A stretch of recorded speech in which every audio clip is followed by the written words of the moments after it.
Well, hey, B, it's Jamie. That's me here. Let's go ahead and talk about Love and Hip Hop ATL episode 4. Okay, let's get right on into it. Now, make sure you guys are coming into the video, you are liking up the video and subscribing to the channel for me. Mama D. Mama D has a talk with Scrappy about Kirk and Rashida not doing their part as parents. Okay, she didn't like how they were coming at Scrappy last season, so she's making sure that she be on that ass this season. Okay, Mama D plans on being all in their business. Okay, she does give Scrap the plan and the strategy for how she finna go ahead and get every single person. I'ma get every single one of you raggedy bitches that had some things to say about my child, and she gonna start with Rashida and Kurt. Now, Saucy, let's get to Saucy. All right. I was thinking that Saucy is going to make me skip all of his scenes because Chef D is there. But I'm going to slow down just a bit after I ended up watching the scene with his mom and her writing the book. If I said that, Saucy was the one writing the book, I was wrong. It's actually going to be his mom that's writing the book, right? And this scene was very tough to watch. I really hated to hear the news that I heard. His mom is working on a chapter where it focuses on him being violated as a child and how she knew nothing about it. And he admits to being violated from the ages of 9 to 16. And at some point, he thought that it was very normal. He ended up letting one of his cousins know that he was being violated by an older cousin. And that cousin that he told went and told the whole family. And a lot of the family did not believe him, said that he was a liar. And it's like, y'all, a 9-year-old really finna sit up here? Yes, there are some kids that lie.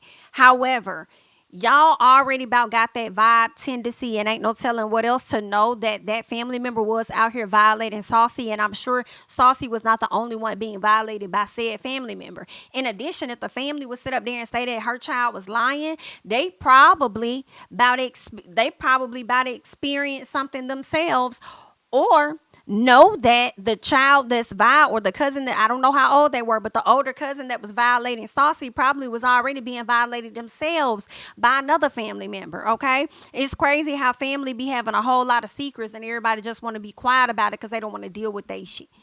Okay, it's just a mess. And I really hate that he ended up dealing with that, because he was thinking that everything was normal. So the mom is questioning whether or not, that situation made him who he is, which is a gay man. She doesn't know if that contributed to it or what. She thinks that it did. Like, had her son never been violated, maybe this would have never happened. He would have never be a part of the lifestyle that he has now. But Saucy is like, listen, I moved past it. I forgave. It is what it is. I let it go. I'm not stressed out about it or any of that. It doesn't bother me. I wonder how much of that is really, really true. Because Saucy is saying, like, listen, when I think that what happened to me had nothing to do with who I turned out to be, because I was already having these feelings before that happened at the age of 9. Okay, I was already feeling this way. But I understand if that's going to be who you were going to be at the end of the day. But I wonder if it may have affected you in other ways, maybe trust. You know what I'm saying? Once you did get older, realize that's not normal, that's not supposed to happen or whatever. Did it affect you and how you handle relationships? Did it affect, your trust level, your lack of commitment? And I don't know. It could affect you in other ways that you may not be fully sure about at this time. But either way, he said he let it go. He's moved on. And yeah. I was surprised he gave his mom the blessing to talk about it. I thought that was nice of him to, and I'm glad that she went to him and asked him instead of just publishing his story too, because it's not just hers, it's his as well. And I'm glad that she asked him for his blessing and he gave her that. Like, you just don't know who else you may be helping with this story, so it's okay to share it.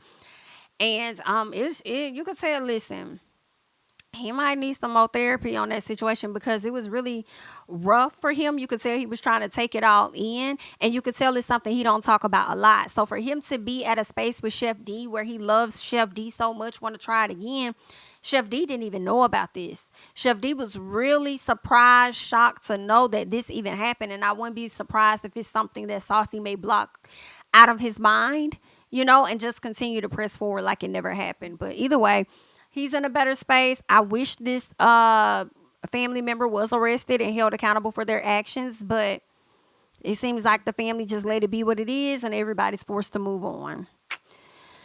So sad.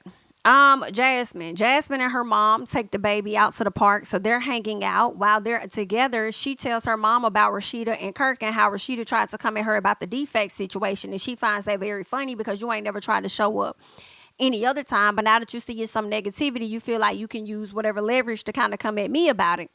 Not cool. She also feels like you decided to take this man back. You decided to accept all the flaws and everything, therefore accepting your role as stepmama to an outside child. Do your part then. I agree with Jasmine. I really don't care what nobody else is talking about. I don't care nothing about, oh, well, she's the side chick. She shouldn't feel obligated to this, that, and the other, whatever. Rashida owes her nothing.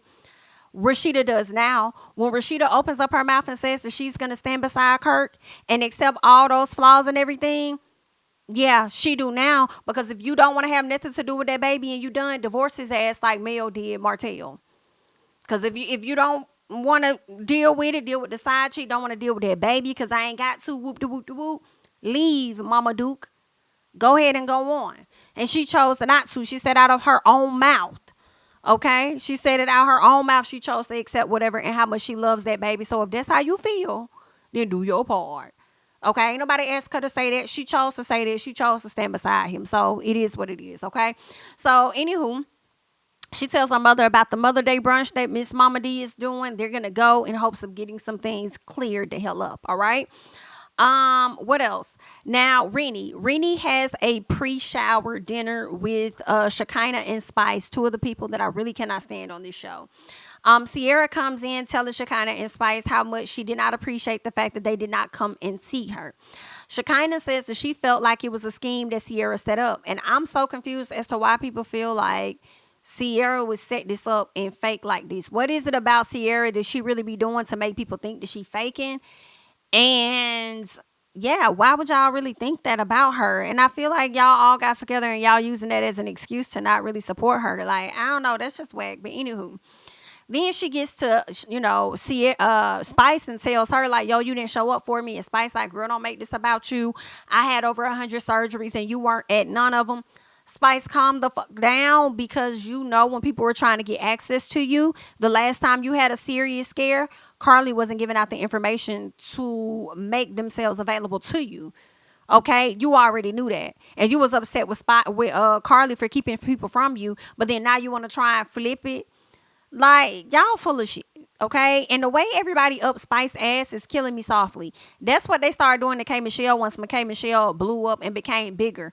Everybody want to befriend her now. Like, I just can't stand it. I'll be glad when Spice is off the show. But anywho, so what else happened? So they talk about the album, and of course Spice wants Rennie on the album. She doesn't want Sierra. She feels like Sierra's not really a real artist. She only wants real artists on there.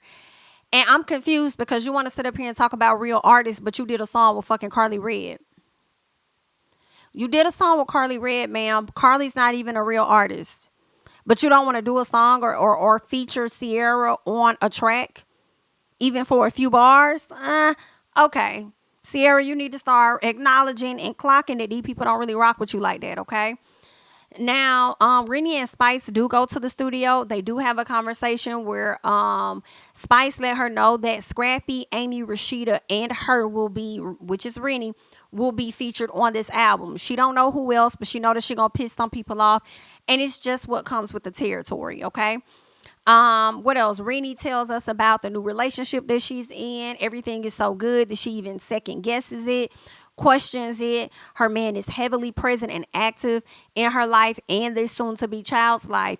And it kind of scares her a little bit. Listen, I'm glad for whatever Rennie has going on that she could get the stability of a relationship, because the last time she was engaged to some dude that was locked up, and she was really willing to hold him the hell down. So I don't know where the line was drawn as to that relationship breaking up, but congrats to her for moving on and hopefully getting better out of the situation. We shall see. Okay, good luck.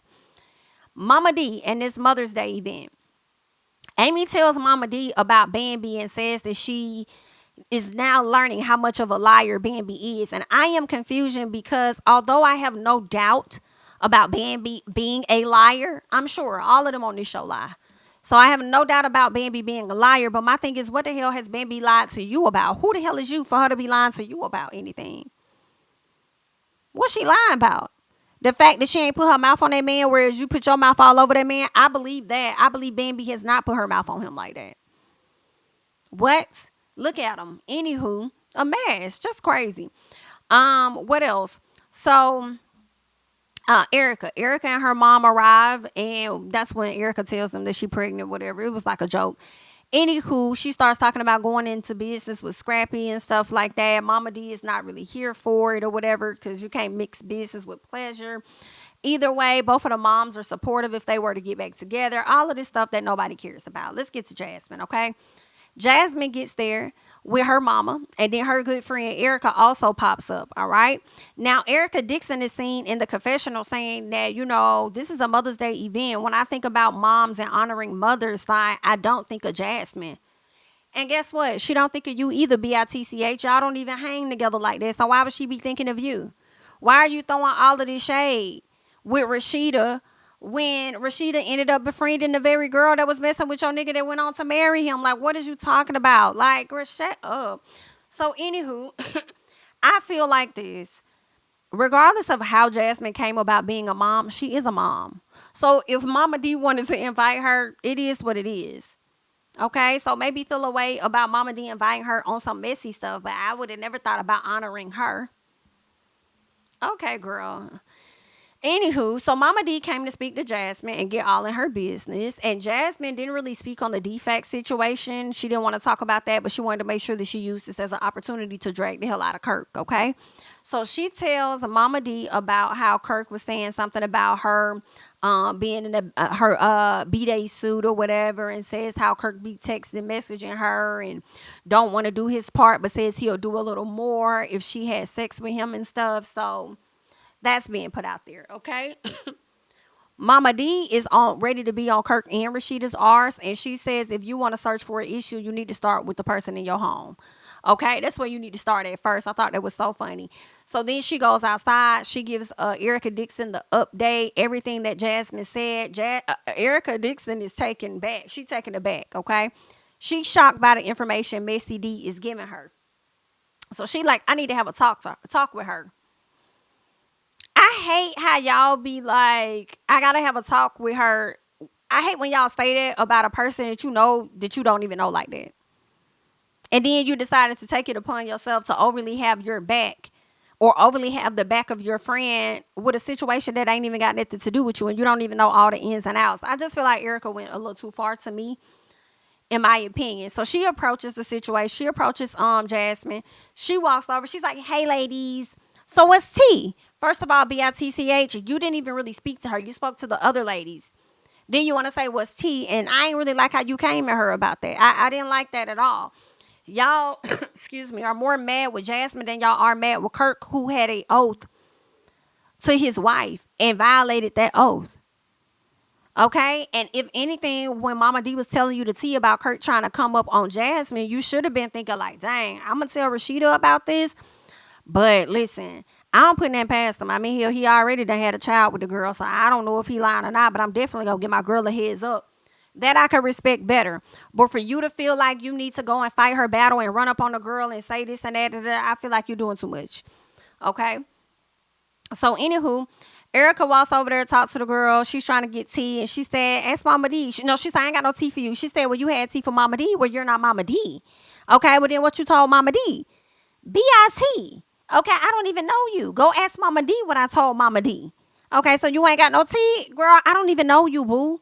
So then Erica's like, she do all this extra stuff. Now, if that girl would have turned around and grabbed you up, I feel like she would have been well within her right because you did too much. You was all up in her space asking her what's tea. She told who she wanted to tell the tea to. Okay? Now, if that was you, you would not have liked that. Want to be all up in that girl. I ain't like that at all. I was like, if she run back there and whoop Erica ass, well within her right, and I support it. Because Erica, as much as I like you, you doing too much, boo. Anywho, Erica's friend, Erica looked at her and said, girl, is there a reason that you came over here to do all of that? I was here for it. I'm like, yeah, I'm here for it. Erica's over there, Erica Dixon, like, well, why are you worried about me? Why are you worried about me? I don't know. The same reason you was over there worried about Jasmine with a situation that had nothing to do with you, honey. Okay, then go sit up there and tell the girl, this Erica D, you pressed.